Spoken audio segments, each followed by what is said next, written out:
안녕하세요, 어머니 요리교실입니다. 오늘은 맛있는 딸기 우유를 만들어 볼 거예요. 먼저 딸기 향료 넣고 색소 넣고, 흰 우유는 비싸니까 탈집 우유 조금, 라벨은 딸기 우유로 부치면 얼마나 맛있게요.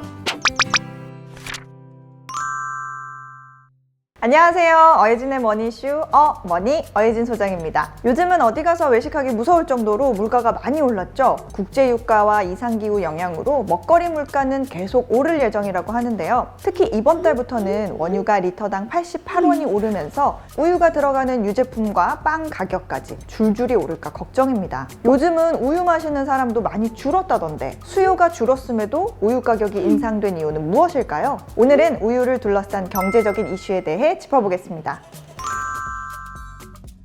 10월 1일부터 우유 가격이 본격적으로 인상됐습니다. 업계 1위인 서울우유협동조합은 납품가 인상을 최소화해 대형마트에서 우유 1리터 기준 3,000원을 넘기지 않는 금액으로 책정했다고는 하는데요. 그럼에도 소비자들이 느끼는 부담은 크게만 느껴집니다. 그 이유는 우유의 가격뿐 아니라 요구르트, 치즈, 분유 등 유가공 식품의 가격이 같이 올랐기 때문입니다. 이뿐인가요? 우유를 재료로 만드는 빵과 과자 등의 가공식품 가격이 오를 수 있어서 우유와 인플레이션을 합친 밀크플레이션까지 우려되고 있습니다. 일각에서는 빵과 과자들은 원유 사용 비중이 전체 재료 중에 1에서 5%밖에 안 되고, 대부분 비싼 국산 원유 대신 주로 값싼 외국산 탈집 우유를 사용하기 때문에 원유 상승으로 인한 밀크플레이션을 우려하는 것은 과장된 이야기가 아니냐, 이런 목소리도 있습니다.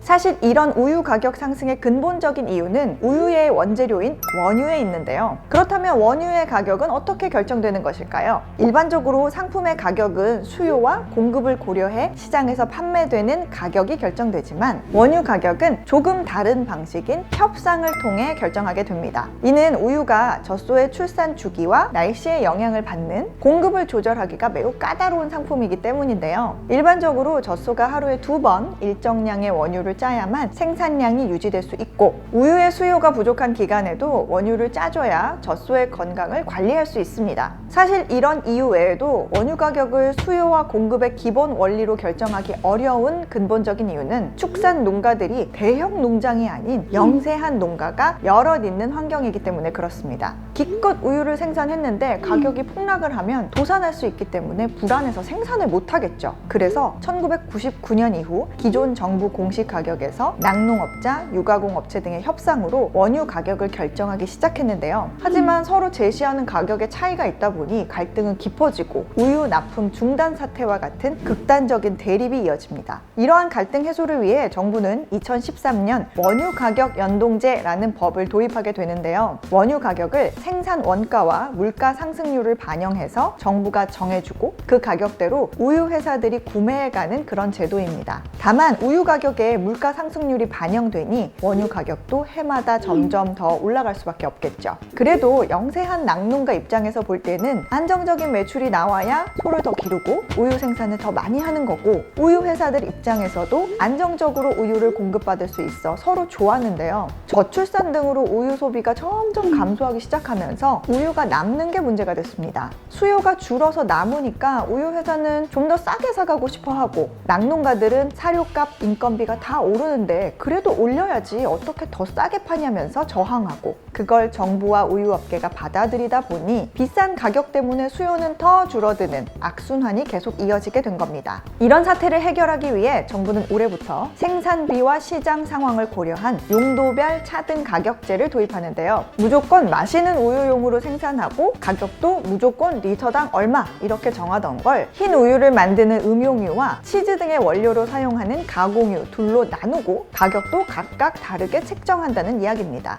예를 들면 원래는 마시는 우유 100리터를 리터당 1,000원에 사갔는데, 만약 축산 농가에서 100리터보다 더 많이 생산을 하면 넘치는 물량은 리터당 100원 수준에 싸게 가져갔거든요. 그런데 앞으로는 음용유 90리터만 사가는 대신 아이스크림도 만들고 빵에도 넣을 가공유도 20리터 정도 더 사가겠다, 그 대신 리터당 500원 정도에 사가겠다 이런 얘기입니다. 결국 우유 회사들에게는 해외에서 수입하지 말고 가공용으로 원유보다 싸게 사가서 쓰라는 거죠. 전보다 더 많이 팔아 총액이 늘어나니 농민들도 좋을 것 같지만 농민들은 그렇게 되면 결국 리터당 단가는 낮아진다는 이유로 반대를 합니다. 이건 마치 월급 10% 더 줄 테니 매일 야근 1시간씩 더 하라는 얘기와 같다는 얘기죠. 그래서 아예 원유 가격 산정 제도를 바꾸자는 의견도 있는데요. 정부에서는 유업계, 낙농업계, 소비자 모두 만족할 대책을 마련을 하기 위해 고민을 계속 해보겠다는 입장을 밝혔습니다.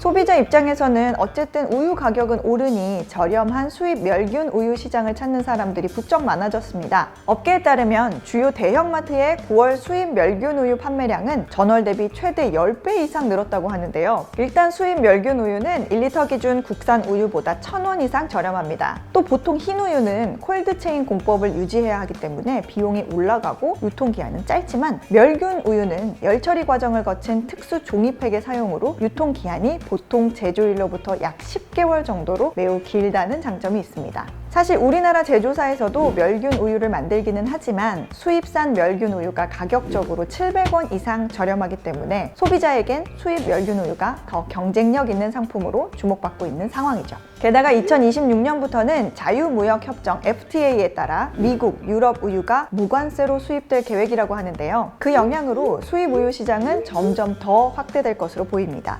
소비자뿐만 아니라 기업도 수익성 회복을 위해 새로운 방향으로 움직이고 있는데요. 높은 품질의 단백질이 함유된 제품이나 배가 아프지 않는 락토프리 우유, 곡물 음료 등 흰우유 시장이 아닌 트렌드에 맞는 프리미엄 유음료 시장의 개발에 힘을 쏟고 있습니다. 이와 별도로 우유 시장에는 우리가 몰랐던 흥미로운 이야기도 있는데요. 제품 이름은 우유지만 그 속에는 정작 우유가 안 들어간 상품들이 생각보다 많다는 겁니다. 딸기 우유는 우유에 딸기를 갈아 넣은 게 아니라는 거죠. 우리가 잘 아는 초코우유, 바나나 우유 같이 국내 가공 우유 67개 중 절반 이상 제품은 원유 함량이 50%도 채 되지 않았고 심지어 13개 제품은 원유가 아예 들어가지도 않았습니다. 바나나 맛이 나는 우유를 비롯한 몇 가지 제품의 경우에 원유가 80% 이상 들어있는 우유도 있어서 누리꾼들 사이에 주목을 받기도 했는데요. 와, 그럼 아예 안 들어간 제품은 대체 뭐가 들어간 거야? 이 우유들에는 비싼 원유 대신 우유를 기계로 마구 돌려 지방을 탈출시킨 탈지 분유나 그 탈지 분유에 물을 섞고 다시 지방을 섞어 되돌린 환원유, 우유의 지방만 쏙 걷어낸 유크림 등을 주로 사용합니다. 그럼 우유라고 왜 써붙이냐 라고 할 수 있지만 법적으로는 문제가 되지 않는다고 합니다. 그렇다면 일반 우유보다 가격은 좀 싸겠군 하는 생각도 들지만 사실 그건 또 아닙니다. 왜냐하면 가공유 자체는 저렴하더라도 자연에서 바로 온 원유가 아니기 때문에 부가가치세가 붙습니다. 또 여러 맛을 내기 위해 여러 착향료와 액상 과당을 섞어 제조하기 때문입니다. 그래서 같은 용량이라도 딸기 우유와 초코 우유의 칼로리도 서로 다르다는 사실. 앞으로는 우유 제품 사드실 때 한번 확인해 보시면 우리가 몰랐던 새로운 사실들을 발견하실 수 있을 겁니다. 오늘의 어머니 세 줄 요약. 이번 달 1일부터 우유 가격이 본격적으로 인상이 되며 밀크플레이션에 대한 우려도 제기되고 있습니다. 소비자들은 자연스레 값싼 수입 멸균 우유를 찾고 기업들도 수입성 재고를 위해 우유 외에 프리미엄 제품 개발에 힘을 쏟고 있습니다. 원유 가격 결정 구조는 기본적으로 협상을 통하지만 유업계, 낙농업계 등 다양한 입장 차이가 발생할 수 있습니다. 오늘은 우유 한 잔 속에 담겨있는 경제 이야기들을 탈탈 털어봤습니다. 알고 나니 우유 가격이 왜 이렇게 오를 수밖에 없었는지 이해가 좀 되시죠? 저는 다음 시간에도 경제와 관련된 알찬 이야기로 찾아오겠습니다. 구독과 좋아요, 알림 설정은 필수인 거 아시죠? 다음 시간에 만나요.